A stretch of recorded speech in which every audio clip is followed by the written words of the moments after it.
Hello students. तो आज हम लोग एक बहुत ही इम्पोर्टेंट टॉपिक के बारे में बात करने वाले हैं, डिस्कस करने वाले हैं। और वो टॉपिक है क्या, why ionic compounds are soluble in water. कहने का मतलब कि आयनिक कंपाउंड जो होते हैं वो पानी में डालने के बाद क्यों घुल जाते हैं, है ना। तो उसी के बारे में आज हम लोग प्रैक्टिकली जानेंगे कि क्यों ये घुल जाता है ना। तो आयनिक कंपाउंड जो होता है वो वाटर में सोल्यूबल क्यों होता है।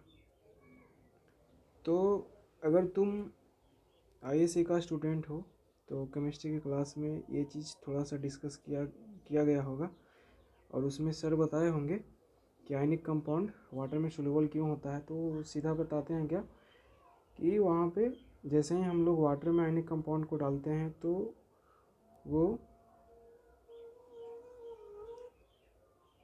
वो क्या हो जाता है, दो पार्टिकल में टूट जाता है ना, वो टूट जाता है ना। टूटने के चलते वो सोल्यूबल हो जाता है, डिजोल्व हो जाता है वो पानी में।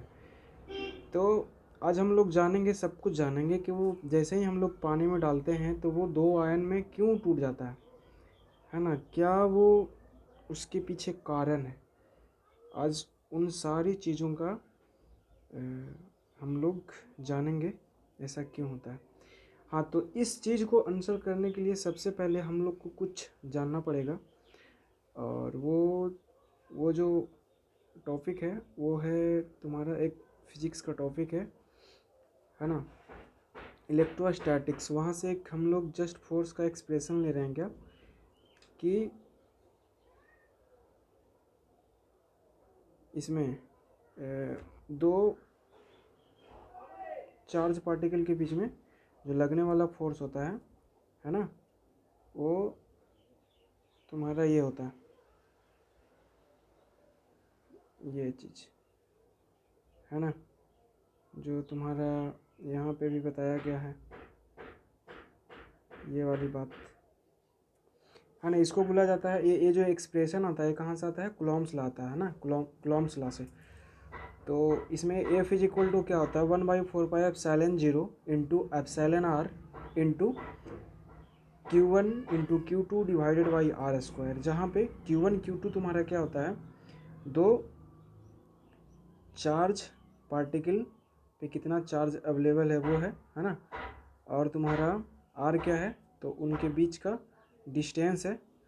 एप्सिलॉन नॉट क्या है, एप्सिलॉन नॉट उसके बारे में यहाँ पे भी बताया गया है, क्या है तुम्हारा इलेक्ट्रिक परमिटिविटी ऑफ वैक्यूम, है ना।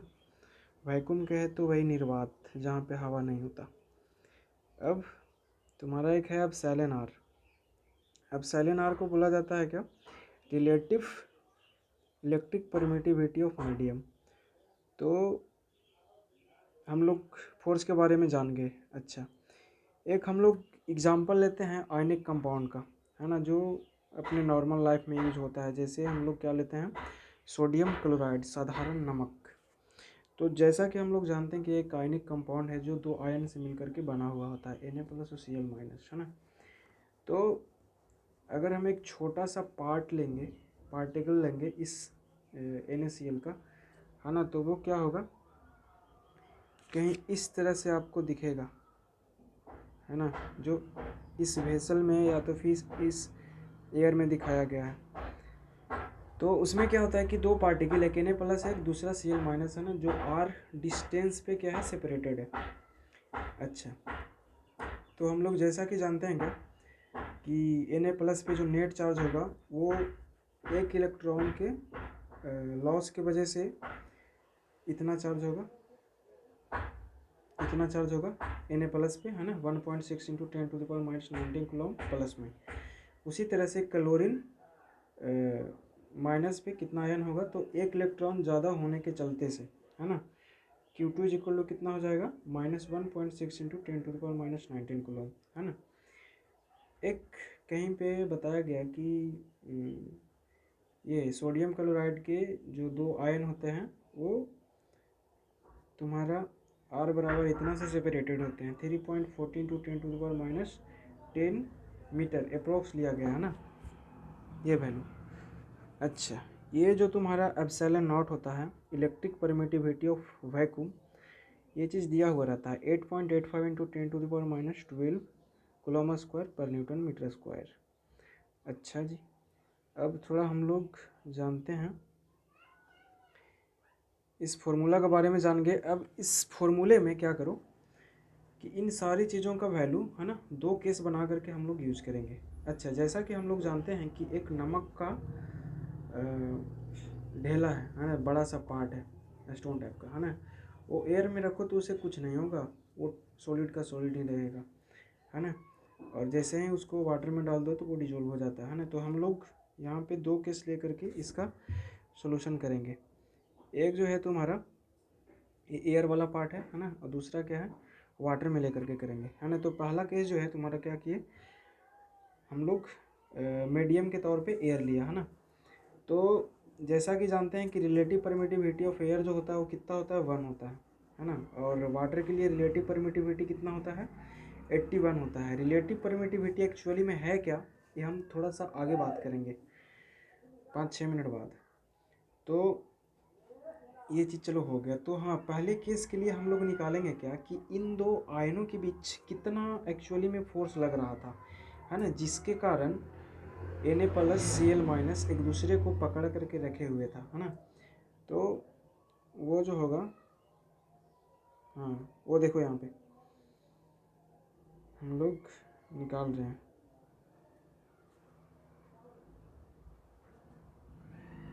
किसके लिए, एयर कंडीशन, है ना। जब मीडियम एयर हो तो उस केस में एप्सिलॉन आर का वैल्यू 1 होता है ना। तो फॉर्मूला में पुट करने के बाद जो ये आएगा वो क्या हो जाएगा, 1/4 पाई इंटू 8.85 इंटू 10⁻⁻12 इंटू यहाँ पे एप्सिलॉन आर के जगह पे 1 आ जाएगा, है ना, इंटू चार्ज का दोनों का वैल्यू भर दिया गया 1.16 10⁻19 कूलम।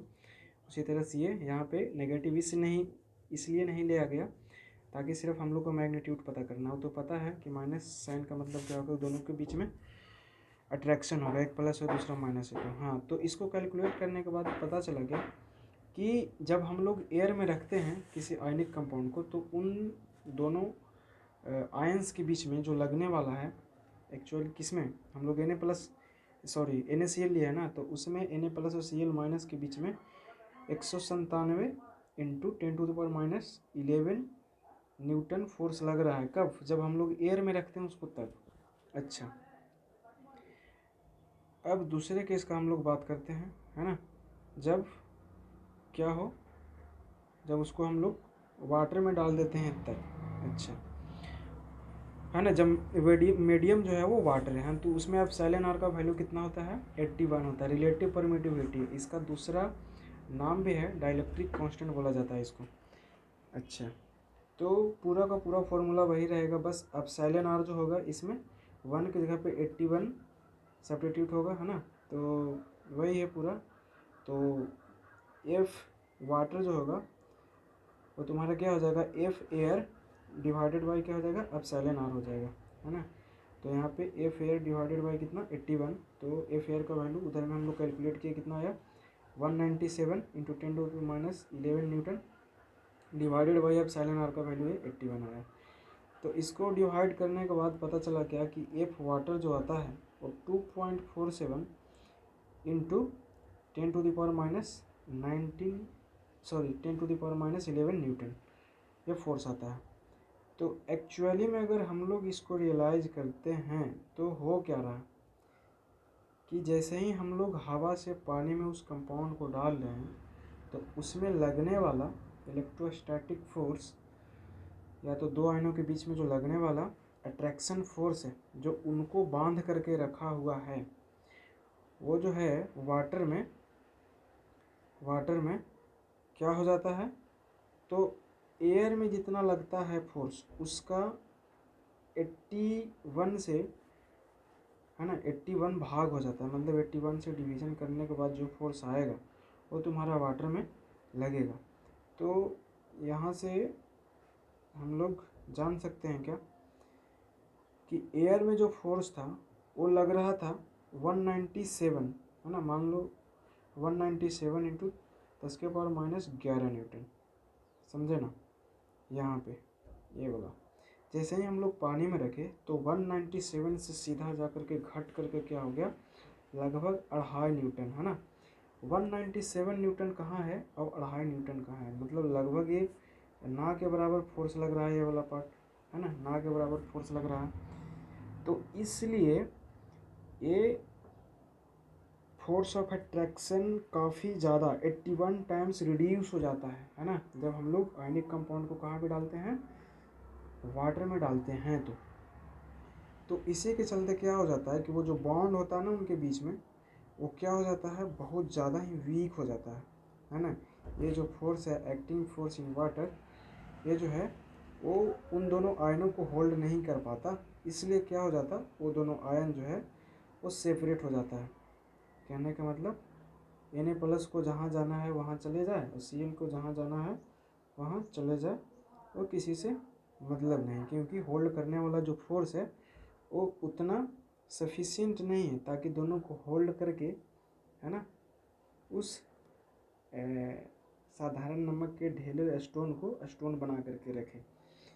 अच्छा, तो अब बात आता है, अच्छा अब आप लोग तो जान गए होंगे ना कि किस तरह से जो आयनिक कंपाउंड है NaCl वो किस तरह से तुम्हारा डिजोल्व हो गया कहाँ पे, वाटर में, है ना, इजी साफ जाहिर हो गया। लेकिन कोई अगर क्वेश्चन पूछता है कि हम लोग वाटर के लिए जो इसका डाइलेक्ट्रिक कांस्टेंट का वैल्यू 81 ले रहे हैं, इसका मतलब क्या है, तो उनको मैं बताना चाहता हूँ। यहाँ पे एक्चुअली में है क्या कि देखो मैंने क्या किया है कि, है ना, जैसा कि जानते हैं हम लोग कि NaCl जो है Na+ और Cl- से बना रहता है। तो इसको हम लोग जैसे ही पानी में डालते हैं तो ये जो है तुम्हारा H2O जो है ना, इस पे हाइड्रोजन पे पार्शियल पॉजिटिव और इस पे तुम्हारा पार्शियल नेगेटिव आ जाता है, सबको पता है ना, सबको पता है। तो क्या होता है ना कि इस पॉजिटिव आयन के पास पास में क्या आ जाता है, तुम्हारा वो नेगेटिव चार्ज आ जाता है ना। जो नेगेटिव चार्ज कहे तो इसमें क्या आ जाएगा, है ना, ऑक्सीजन आयन जो है वो सोडियम आयन को सराउंड करेगा, है ना। तो ऑक्सीजन आयन पे कैसा चार्ज है बाबू, तो नेगेटिव चार्ज है। अब नेगेटिव चार्ज सोडियम आयन को, है ना, क्या किया, सराउंड किया चारों तरफ से। तो इसके नज़दीक में ज़्यादा से ज़्यादा नेगेटिव चार्ज रहेंगे, उसके बाद में थोड़ा कम रहेंगे, उसके बाद में और थोड़ा कम रहेंगे, ठीक है। उसी तरह से जो तुम्हारा H+ होगा, हाँ, तो H+ जो होगा उसको भगा देगा, कौन भगा देगा, थोड़ा सा ये कर देगा तुम्हारा Na+, क्योंकि प्लस प्लस चार्ज के बीच में क्या होगा, रिपल्शन होगा, है ना, तो वो थोड़ा दूर रहेगा। अच्छा, तो उसी तरह से उसके अपोजिट सेंस में क्या कह सकते हो, इसमें Cl- को कौन सराउंड करेगा जी, तो हाइड्रोजन आयन जिस पे पार्शियल पॉजिटिव चार्ज आ गया, है ना, तो इसको उसी तरह से वो सराउंड करेगा। तो हम लोग इस पार्ट में हम लोग देखते हैं क्या, इस वाले जोन में जब हम लोग देखेंगे, इस वाले जोन में, तो क्या हुआ कि यहाँ पे नेगेटिव चार्ज और कुछ पॉजिटिव चार्ज, ये क्लोरीन जो इंड्यूस्ड किया था वो, है ना, उसका कुछ चार्ज है। तो यहाँ पे इस जोन में हम लोग अगर नेट देखते हैं कि नेट नेगेटिव चार्ज कितना है, तो पता चलेगा क्या कि यहाँ पे जो नेट नेगेटिव चार्ज है वो इसके कंपैरिजन में, इस वाले जोन के कंपैरिजन में क्या हो जाएगा, कम हो जाएगा कि नहीं हो जाएगा, है ना। मैं क्या बोला कि इस जोन में नेट जो नेगेटिव चार्ज है वो कहीं इस वाले जोन से कम ही रहेगा कि नहीं रहेगा, क्योंकि ये जो Cl- का जो पॉजिटिव चार्ज था जो हाइड्रोजन को इंड्यूस किया था अपने आसपास में, है ना, उससे वो न्यूट्रलाइज किया थोड़ा सा।